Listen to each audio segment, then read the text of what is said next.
நீங்க இப்ப பார்த்துட்டு இருக்கிறது சென்னை ஈசிஆர் ரோட்ல அமைஞ்சிருக்க தக்ஷின் சித்ரா மியூசியம்.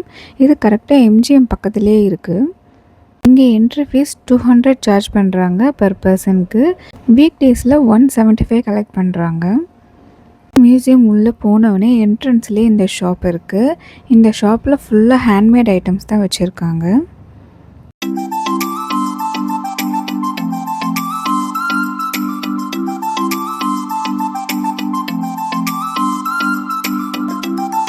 இது பப்பட் ஷோக்கு யூஸ் பண்ணுற டாய்ஸ். யாரெல்லாம் பப்பட் ஷோலாம் பார்த்துருப்போன்னு தெரியல. நான் பார்த்ததில்ல பப்பட் ஷோலாம். டிவியில் மட்டும்தான் பார்த்துருக்கேன்.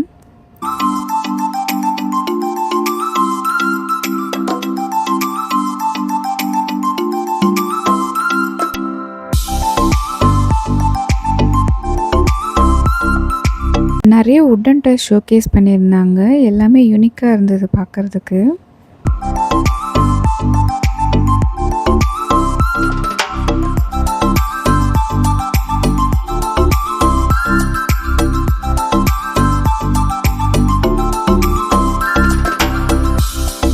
என்ட்ரன்ஸில் இந்த மாதிரி ஒரு ஆட்டோ செட் பண்ணியிருந்தாங்க. இதில் நிறைய பேர் பிக்சர் எடுத்திருந்தாங்க. நாங்களும் போய் அங்கே ஃபோட்டோஸ் கலெக்ட் பண்ணியிருந்தோம். நெக்ஸ்ட்டு உள்ளே போனதுமே ஃபஸ்ட்டு வந்த வீடு இது தான்.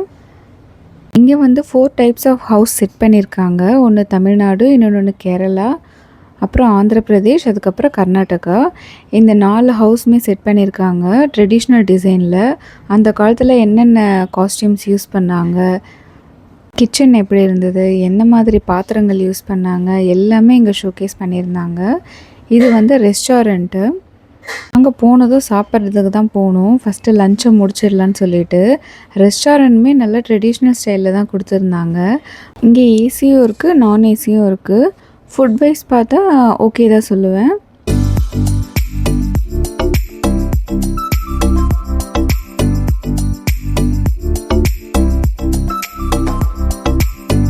லன்ச் முடித்ததும் சுற்றி பார்க்க கிளம்பிட்டோம். இங்கே மேப் கொடுத்துருக்காங்க. நமக்கு தெரியலன்னா அதையும் பார்த்துக்கலாம். ஃபஸ்ட்டு எடுத்தவொடனே இந்த கர்நாடகா வீடு தான் இருந்துச்சு. என்ட்ரன்ஸே சூப்பராக இருந்தது பார்க்குறதுக்கு.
இது மண்ணால் செஞ்ச ஒரு பானை.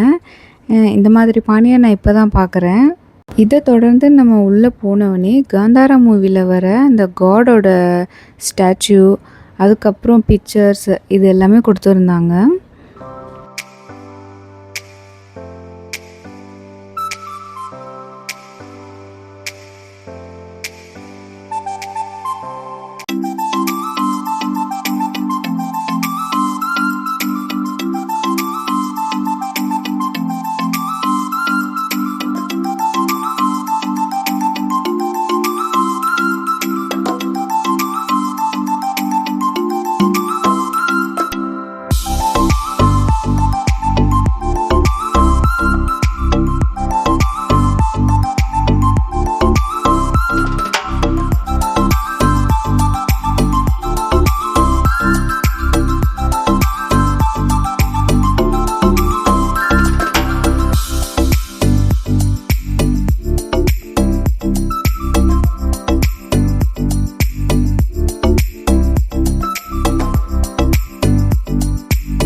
இந்த ரூமில் கொலு மாதிரி செட் பண்ணியிருந்தாங்க.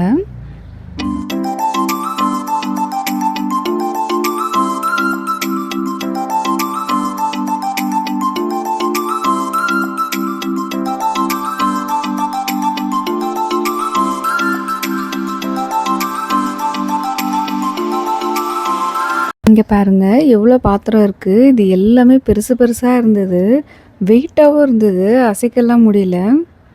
இந்த பாத்திரம்லாம் அந்த காலத்தில் யூஸ் பண்ண பாத்திரம்னு சொல்கிறாங்க. அப்புறம் இந்த நெல் குத்துறது அது எல்லாமே வச்சுருந்தாங்க.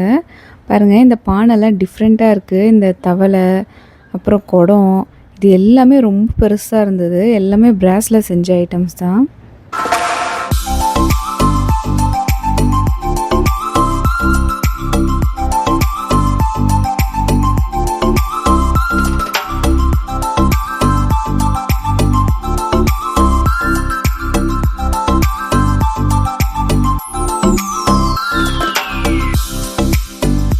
இந்த பில்டிங்கில் சவுத் சைடு என்ன மாதிரி ரிச்சுவல்ஸ்லாம் இருக்கும்ன்றது போட்டிருந்தாங்க.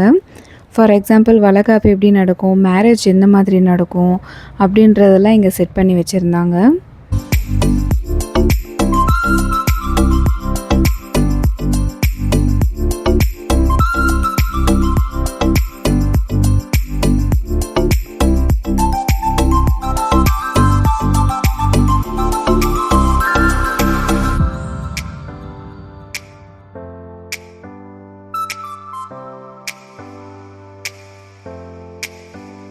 இது தமிழ்நாட்டில் இருக்கிற வில்லேஜ் ஹவுஸ். இது ரியலாகவே வில்லேஜ்குள்ளே போகிற ஒரு ஃபீலிங் தான் இருந்தது இங்கே என்ட்ரானோடனே.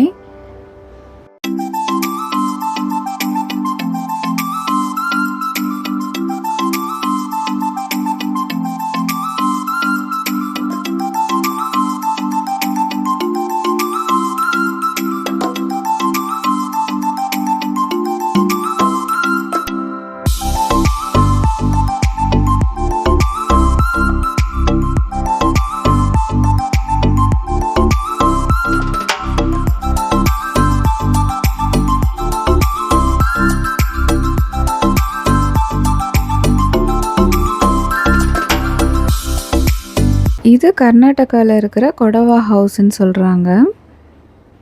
இங்கேயும் அவங்க என்ன மாதிரியான திங்ஸ் எல்லாம் யூஸ் பண்ணாங்க, அப்புறம் கிச்சன் ஐட்டம்ஸ்லாம் எப்படி இருக்கும் அதெல்லாம் தான் வச்சுருந்தாங்க. இங்கே சில ஐட்டம்ஸ்லாம் டிஃப்ரெண்ட்டாக இருந்தது. அதெல்லாம் நம்ம யாரும் பார்த்துருக்க கூட மாட்டோம்.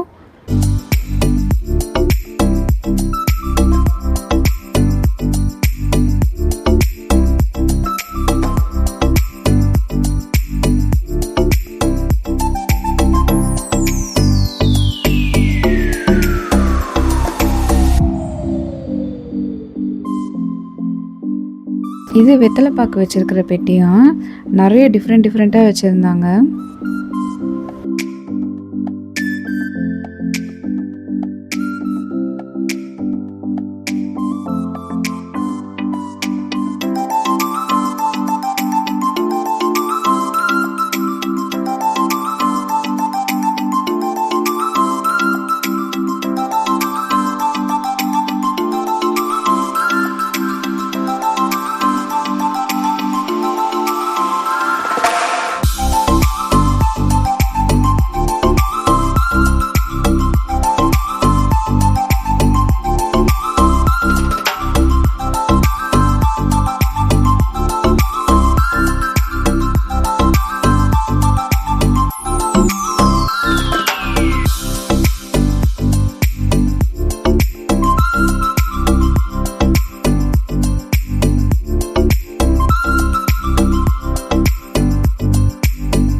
இந்த பிளேஸ் வந்து வில்லேஜில் இந்த ஐயனார் கோயில் சொல்லுவாங்கள்ல, அது எப்படி இருக்குமோ அதே மாதிரி செட் பண்ணி வச்சுருந்தாங்க.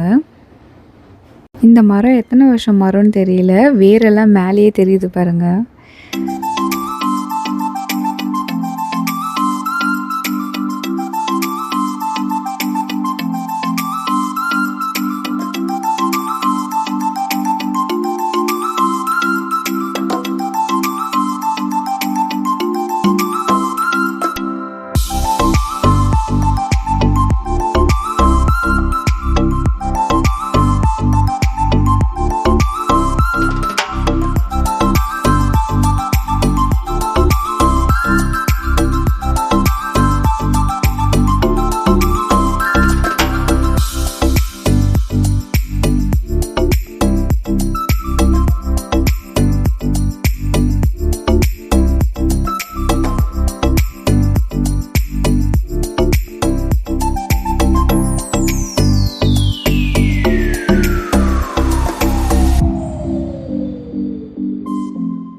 இந்த இடம் ரொம்பவே பெருசு. நம்ம சுத்தி பார்க்குறதுக்கு டைமே பத்தாது.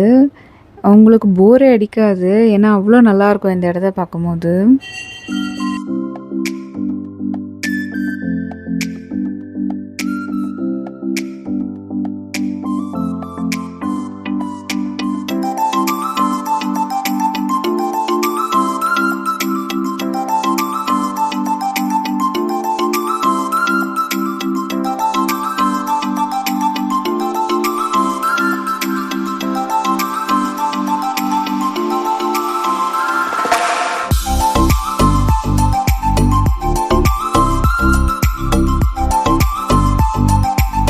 இது கேரளால இருக்கிற ஒரு ட்ரெடிஷ்னல் ஹவுஸு.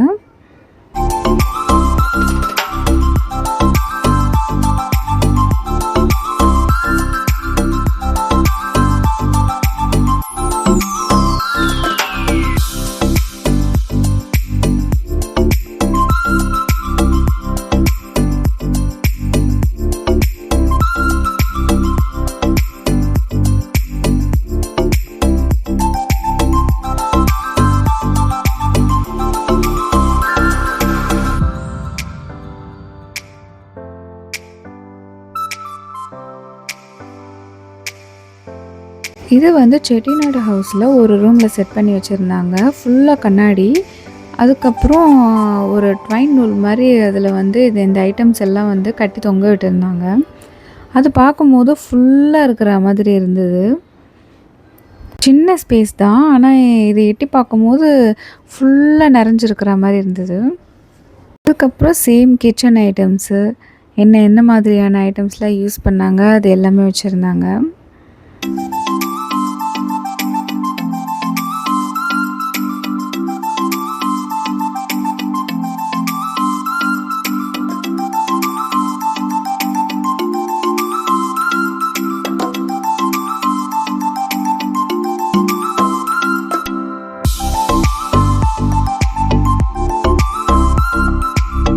இது பாருங்க, இது என்னன்னு எனக்கு தெரியல. இது எதுக்காக யூஸ் பண்ணுவாங்கன்னும் தெரியல.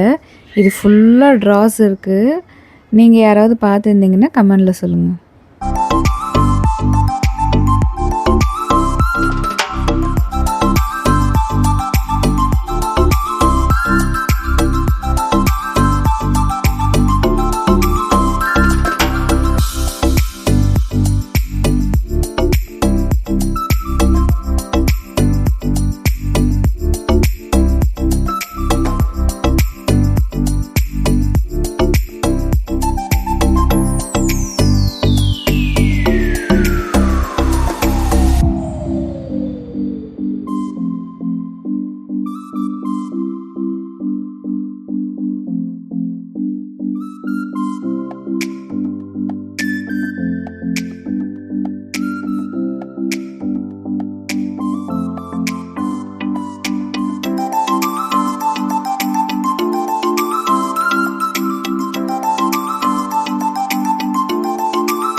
இது ஃபுல்லாக சுற்றி பார்த்தோடனே கிட்ஸ் ப்ளே ஏரியாவும் அது உள்ளே இருந்தது.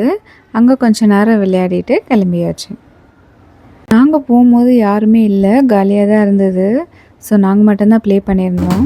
இந்த டான்ஸ் ஷோ டைமிங் தான் இது எப்போன்னு எங்களுக்கு தெரியல. நாங்கள் போகும்போது எக்ஸாக்டாக 4:10க்கு இந்த ஷோ வந்து போயிட்டு இருந்தது. அங்கே கொஞ்சம் நேரம் டைம் ஸ்பெண்ட் பண்ணிவிட்டு கிளம்பியாச்சு. இந்த வீடியோ உங்களுக்கு பிடிச்சிருந்தா லைக் பண்ணுங்கள், சப்ஸ்கிரைப் பண்ணுங்கள். தேங்க்ஸ் ஃபார் வாட்சிங்.